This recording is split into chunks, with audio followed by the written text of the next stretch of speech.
पवन सिंह का जितना लगभग तय है। नहीं, नहीं, तय तो ख़ैर नहीं। देखिए, इसमें 1-2 बात मैं बताऊँ। भीड़ हुँ, का हमेशा वोट में तब्दील होना ज़रूरी नहीं है, है ना? हुँ। मैं इतने जिलों में एसपी रहा, चुनाव के समय तो आप हेलीकॉप्टर को खेत में उतार देंगे तो हज़ारों लोग हेलीकॉप्टर ही देखने पहुँच जाएँगे। बिल्कुल, बिल्कुल और 2 और लोग आ रहे हैं सर। जी। एक कंगना रनौत आ रही हैं और एक पवन सिंह की एक्स कहे जाने वाली अक्षरा सिंह भी आ रही तब हैं। तो काराकाट में एकदम अब फ़िल्म ही लगता है बन जाएगी। हाँ, काराकाट का भी भाग्य तर गया लगता है। अच्छा। अब देखिए कोई कोई नाम नहीं जानता था काराकाट का। अ, एक तो कंगना रनौत को तो मैं ख़ैर आप क्या कहूँ, मैं तो उसको पागल औरत ही मानता हूँ। तो कहती है कि सुभाष चंद्र बोस देश के प्रथम प्रधानमंत्री थे। मोदी जी का पहली बात तो इस चुनाव में मुझे मोदी जी का कहीं जादू नज़र लहर नहीं नहीं आ रहा दिख है। रहा है। 2 चरण तो हो गए, हाँ, है ना? मोदी जी की हालत पतली ही है और मुझे तो ये लगता है कि 4 जून की शाम तक हुँ, इनका भी सामान पैक हो ही जाएगा। अच्छा, हाँ, फ़कीर भी झोला उठा के चल ही देगा। चल देंगे। हाँ, चल देंगे मोदी। नमस्कार दोस्तों, लोकसभा का इलेक्शन चल रहा है और ऐसे में बिहार का काराकाट सीट हॉट सीट बना हुआ है क्योंकि वहां से पावर स्टार कहे जाने वाले भोजपुरी के सुपरस्टार पवन सिंह निर्दलीय चुनाव लड़ रहे हैं और ऐसे में उनके जितने भी करीबी थे, मनोज तिवारी, निरहुआ या रवि किशन, जितने लोग भी करीबी थे, अब उनके खिलाफ बीजेपी के स्टार प्रचारक के रूप में आ रहे हैं। ऐसा भी कहा जा रहा है कि मनोज तिवारी पवन सिंह से जिस तरह से मनीष कश्यप को लेकर बातचीत किए, पवन सिंह से भी बातचीत किए, लेकिन पवन सिंह ने उनके ऑफर को ठुकरा दिया था। वहां पे क्या कुछ होगा, इनका पूरे कलाकारों के और पूरा जो वहां पे जनता का रिव्यू है, पूरे मुद्दे पर बात करने के लिए अभी हमारे साथ पूर्व आईपीएस अमिताभ दास सर हैं और सर हमेशा से बेबाकी के साथ हर मुद्दे पे बात रखते हैं। सबसे पहले सर स्वागत है आपका। जी, धन्यवाद आपका। सर, भोजपुरी के पावर स्टार कहे जाने वाले पवन सिंह काराकाट से चुनाव लड़ रहे हैं, कैसे देखते हैं सर उनको? अब देखिए काराकाट का जो मुकाबला है बहुत दिलचस्प हो गया है। हम्म, क्योंकि पहले जो काराकाट की पहले मैं बता दूँ दर्शकों को ये बहुत पुराना लोकसभा सीट नहीं है। पहले हम्म, विक्रमगंज लोकसभा सीट हुआ बिल्कुल करता था। बिल्कुल। फिर परिसीमन में विक्रमगंज खत्म हो गया और काराकाट बना। हम्म, तो अभी ये स्थिति थी कि वहाँ से एनडीए ने खड़ा किया था उपेंद्र कुशवाहा का, बिल्कुल जो बिल्कुल। राष्ट्रीय लोक मोर्चा के अध्यक्ष अरे हैं। अच्छा। और इंडिया गठबंधन की ओर से भाकपा माले के उम्मीदवार थे राजा राम सिंह। हुँ, वो भी कुशवाहा बिरादरी के ही हैं। हुँ, तो ऐसा लग रहा था कि उपेंद्र कुशवाहा और राजा राम सिंह के बीच सीधी टक्कर होगी। हुँ, अब पवन सिंह ने वहाँ पर मतलब जो एंट्री मारी है, उसके बाद ये मुकाबला त्रिकोणीय हो गया है। हुँ, अब पवन सिंह के बारे में दर्शकों को ही पता ही होगा। इनकी बहुत मतलब नज़र थी आरा लोकसभा सीट पर। बिल्कुल, आरा से बिल्कुल। लड़ना चाहते थे क्योंकि वहाँ राजपूत मतदाताओं की अच्छी खासी तादाद है। हुँ, लेकिन आरा में आरके सिंह का खूँटा मजबूत है, उसको नहीं उखाड़ सके। हुँ, फिर इनको टिकट मिल गया आसनसोल से, पश्चिम हुँ, बंगाल से। वहाँ तृणमूल कांग्रेस वालों ने हल्ला कर दिया है पवन सिंह पर कि इन्होंने बंगाली महिलाओं पर अभद्र हुँ, टिप्पणियाँ की है, बंगाली महिलाओं को माल कहा है और गाना क्या-क्या ज़्यादा गाना गाए हैं। गाया है, हुँ, बंगाल से लाइव सौतनिया। हुँ, तो बीजेपी को लगा कि बंगाल से 42 सीटें हैं, तो कहीं पवन सिंह के चक्कर में नुकसान ना उठाना पड़ जाए। तो बीजेपी ने इनसे कहा कि आप टिकट वापस कर दीजिए। हुँ, उसके बाद पवन सिंह भी कभी पलटू राम से भी मिले, कभी तेजस्वी से भी मिले, कहीं लेकिन ऐसी दाल गली नहीं। हुँ, तब इन्होंने एक्स पर आके ट्वीट किया कि मैंने अपनी माँ से वादा किया था कि मैं तो चुनाव लड़ूँगा ही 24 में, तो अब मैं काराकाट में लड़ रहा हूँ हुँ, और अब तो पूरा गर्मी में एकदम निकल गए हैं हुँ, और 9 तारीख को संभवतः नामांकन भी दाखिल कर रहे हैं। हुँ, तो अब इसमें 2-3 बातें हैं। एक तो भाजपा यदि इनको पार्टी से नहीं निकालती है, हुँ, तो वो गठबंधन धर्म का एक तरह से उल्लंघन हो उल्लंघन हो जाएगा। जाएगा। क्योंकि उपेंद्र कुशवाहा बोलेंगे कि भई हुँ, मैं भी आप ही के गठबंधन में हूँ, एक भाजपा मेरे खिलाफ खड़ा होके मेरा वोट काट रहा है। हुँ, तो पर्दे के पीछे तो इनको समझाने-बुझाने की कोशिश की जा रही होगी, जैसे मनीष कश्यप को बैठा दिया गया पश्चिमी चंपारण में। हुँ, लेकिन पवन सिंह के रुख से लगता नहीं है कि वो मानने के मूड में है। वो हुँ। लगता है कि वो मन बना भाई बहुत दिन से तैयारी कर रहे हो और तैयारी कर करके थक चुके हो, चाहते हो फ्री में तैयारी करना आगे, तो ऑफिसर्स एकेडमी के यूट्यूब चैनल पे चले आइए। 2400 घंटा भारत का नहीं दुनिया का पहला चैनल जो 2400 घंटा फ्री पढ़ा रहा है। सब्सक्राइब कीजिए द ऑफिसर्स एकेडमी और हमारे साथ निःशुल्क पढ़िए। बहुत बहुत धन्यवाद। बता चुके हैं लड़ने का। तो 9 तारीख को यदि वो नामांकन दाखिल कर देते हैं, तो मुझे लगता है 9 तारीख की शाम तक उनको भाजपा से निष्कासित कर दिया जिस जाएगा। तरह से सर पवन सिंह की रैली हो या रोड शो हो, उसमें जिस तरह से भीड़ लग रही है, बहुत सारे लोग बोल रहे हैं कि पवन सिंह का जितना लगभग तय है। नहीं, नहीं, तय तो ख़ैर नहीं। देखिए, इसमें 1-2 बात मैं बताऊँ। भीड़ हुँ, का हमेशा वोट में तब्दील होना ज़रूरी नहीं है, है ना? हुँ, मैं इतने जिलों में एसपी रहा, चुनाव के समय तो आप हेलीकॉप्टर को खेत में उतार देंगे, तो हज़ारों लोग हेलीकॉप्टर ही देखने पहुँच जाएँगे। बिल्कुल, बिल्कुल। ज़रूरी नहीं। तमाशबीन अलग होते हैं, मतदाता अलग होते हैं।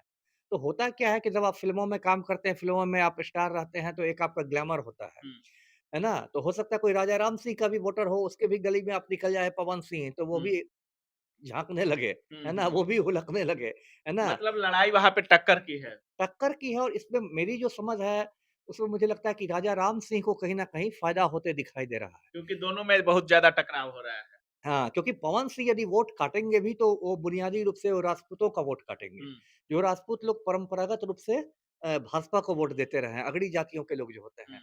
तो उपेंद्र कुशवाहा का ये वोट काटेंगे, हुँ, पवन सिंह 50,000 60,000 जितना भी काट लें। हुँ, और राजा राम सिंह भाकपा माले के हैं, तो माले का जो वोट होता है वो कैडर वोट होता है। हुँ, माले के भी जो समर्थक होते हैं वो ऐसे डगरा के बैगन नहीं होते हैं कि आज राजा राम सिंह, कल पवन सिंह नहीं करते हुँ। हैं। तो उनका कैडर वोट होता है, वो कैडर वोट उनको मिलेगा ही मिलेगा। वो मतलब ज़मीनी नेता है, पुराने नेता हैं, ओबरा के विधायक हैं, हुँ। तो उनकी भी इलाके में पकड़ है। सर, तो जी, काराकाट इसलिए भी हॉट सीट बना हुआ है क्योंकि वहाँ पे पवन सिंह हैं और उनके विरोध में अब उन्हीं के साथी आ रहे हैं, प्रचार करने के लिए। मनोज तिवारी, रवि किशन, दिनेश लाल निरहुआ, कभी इनके लिए पवन सिंह चुनावी कैंपेन किया करते थे, इनके लिए वोट माँगने की अपील किया करते थे। अब जब से एनडीए के प्रत्याशी कुछ लोग पवन सिंह को नचनिया बोले हैं, तब से उनका भी कहना है कि बाकी नचनिया हम हाँ, बोलते तो नहीं हैं, लेकिन जो लोग आ रहे हैं हमारे विरोध में प्रचार वो भी करने के वही लिए, है। वो लोग क्या हैं? नहीं, बात सही। पहली बात तो देखिए, आपने कहा पुराने साथी, हुँ, राजनीति ऐसी मतलब गंदी चीज़ आप कह लीजिए कि यहाँ कोई दोस्त और दुश्मन नहीं होता हुँ, है। यहाँ सबका मतलब होता है, स्वार्थ होता है। पवन सिंह ने हो सकता है कभी रवि किशन भैया के लिए जाके टिकट माँगा हो और गया हो। हुँ, आज बिल्कुल, वही बिल्कुल। रवि किशन भैया उनका भट्टा पिटाने पहुँच रहे हैं। बिल्कुल और तो रवि किशन तो पवन सिंह के सवाल पूछने पर हर हर महादेव करके निकल तब जाते हैं। तब तो इसलिए यहाँ पर कोई नहीं है। अब भाजपा के जो 3 लोगों का नाम आपने लिया, तीनों सांसद हैं, मनोज हुँ, यादव, रवि किशन और निरहुआ। तो तीनों को भाजपा आलाकमान ने हड़काया होगा हुँ, कि भाई तुम उसको जाके हराओ, हुँ, डिमोरलाइज़ करो। तो तीनों पहुँच गए। उनमें इतनी ताकत थोड़े कि वो बोले कि पवनवा तो मेरा छोटा भाई है, हुँ। उसके खिलाफ कैसे करें? और 2 और लोग आ रहे हैं सर। जी। एक कंगना रनौत आ रही हैं और एक पवन सिंह की एक्स कहे जाने वाली अक्षरा सिंह भी आ रही तब हैं। तो काराकाट में एकदम अब फ़िल्म ही लगता है बन जाएगी। हाँ, काराकाट कभी भाग्य तर गया लगता है। अच्छा। अब देखिए कोई कोई नाम नहीं जानता था काराकाट का। हाँ, एक तो कंगना रनौत को तो मैं ख़ैर आप क्या कहूँ, मैं तो उसको पागल औरत ही मानता हूँ। तो कहती है कि सुभाष चंद्र बोस देश के प्रथम प्रधानमंत्री थे। अच्छा। तो कभी कहती है कि 2014 में भारत आज़ाद और हुआ। वो भी बीजेपी के टिकट से मंडी से मंडी चुनाव मंडी से लड़ रही है, तो उसका तो अकल से ही पैदल है। उसको तो भाजपा ज़बरदस्ती आगे बढ़ाती है। वाई हुँ, कैटेगरी की सुरक्षा दे रही है गृह हुँ, मंत्रालय ने। अच्छा। अब बताइए कंगना रनौत को किससे खतरा हो गया? लेकिन वाई श्रेणी की सुरक्षा लेके घूमती है। हुँ, तो वो तो एक अलग ही नमूना और है। अक्षरा सिंह? अब अक्षरा सिंह आएगी या नहीं, उस पर मुझे संदेह है, क्योंकि अक्षरा सिंह देखिए, आपने सही कहा, पवन सिंह की पूर्व प्रेमिका रही है। लेकिन अक्षरा सिंह ने कुछ महीना पहले, आपको याद दिला दूँ, जनसुराज भी जॉइन किया था। हुँ, है ना? तो अब जनसुराज वाले उसको मतलब परमिशन देंगे कि नहीं चुनावी प्रचार में कूदने का? क्योंकि यदि वो सीधे चुनाव प्रचार में कूदेगी तो अभी तक तो जनसुराज राजनीतिक दल बना नहीं है, वो तो एक मंच है। हुँ, तो फिर हो सकता है जनसुराज की ओर से उस पर कार्रवाई हो जाए। अच्छा। तो इसलिए अक्षरा सिंह पर, और ये भी देखना है क्योंकि पवन सिंह की जो पत्नी है ज्योति सिंह, हुँ, जिसके साथ बहुत पुराना झगड़ा हाल में सलटा बिल्कुल, बिल्कुल। है ना? आरा कोर्ट में जो चल रहा था, वो तो एक फ्लैट चाहिए था नोएडा में, 3 करोड़ रुपए चाहिए था, बहुत तमाशा हुआ। अब बीच में तो वो कहती थी कि पवन सिंह को अंदरूनी बीमारी है, हुँ, और पवन सिंह कहते थे कि ज्योति सिंह के पेट में गोली के निशान हैं। हुँ, तो अब पता नहीं वो गोली का निशान लेके आएगी कि नहीं प्रचार करने अपने पति परमेश्वर के लिए। हुँ। वो भी देखना रोचक होगा। मतलब पूरी तरह से यह सीट विवादों के घेरे में है। मुझे तो लगता है 1-2 साल में कोई प्रोड्यूसर इस पर भोजपुरी फ़िल्म बना देगा। काराकाट सीट पे काराकाट के सीट ही पर बना देगा, है ना? अच्छा फ़िल्म बन जाएगी अब। हाँ, हाँ, कुछ बना देगा। काराकाट पार दुल्हा हमार, कुछ बना देगा। कुछ भी भोजपुरी हाँ, में तय है। भोजपुरी प्रोड्यूसर का बहुत दिमाग काम करता है। अब पव देखिए पवन ना, सिंह कह भी रहे हैं कि हम यही फ़िल्म सिटी बना अब देंगे। फ़िल्म सिटी बनाएँगे कि नहीं, वो तो देखिए जुमला है। काराकाट में क्या फ़िल्म सिटी बनाएँगे? वो तो ऐसे ही मोदी का 15 लाख रुपए है, उस हुँ। पर मत जाइए। लेकिन एक और चीज़ है, वहाँ जी। से एनडीए प्रत्याशी जो हैं, वो कह रहे हैं कि मोदी के नाम में ही ऐसा पावर है कि कोई मोदी को हरा नहीं सकता है और हम बीजेपी के कैंडिडेट हैं। इसके जवाब में पवन सिंह कहते हैं कि ध्यान ना देबा विकास के काम पर त कब ले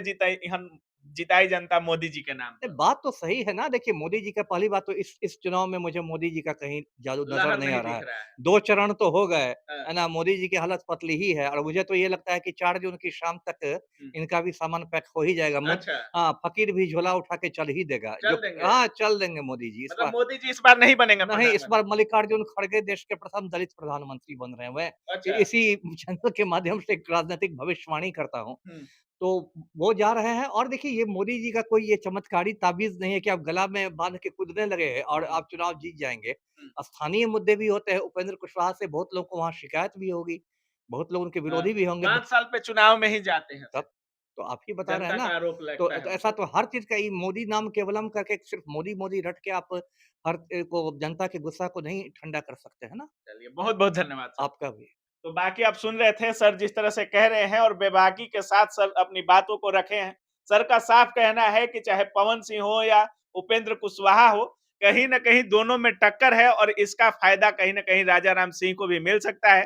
तो तीनों प्रत्याशियों में त्रिकोणीय समीकरण बन रहा है और जो टक्कर है, टक्कर की होने वाली है लड़ाई इस पूरे सीट पर। और सर का कहना है कि हो सकता है कि आगे काराकाट सीट पर फ़िल्म भी बन सकती है क्योंकि यहाँ पे इतने लोग इतने रुचि के साथ आ रहे, इतना विवादित बना चुके हैं इस सीट को कि कुछ कहा नहीं जा सकता है। बाकी आप क्या कुछ सोच रहे हैं इस पूरे वीडियो के बारे में? अपनी राय कमेंट सेक्शन में ज़रूर रखिएगा। आप देख रहे थे काबिल न्यूज़। जय हिंद।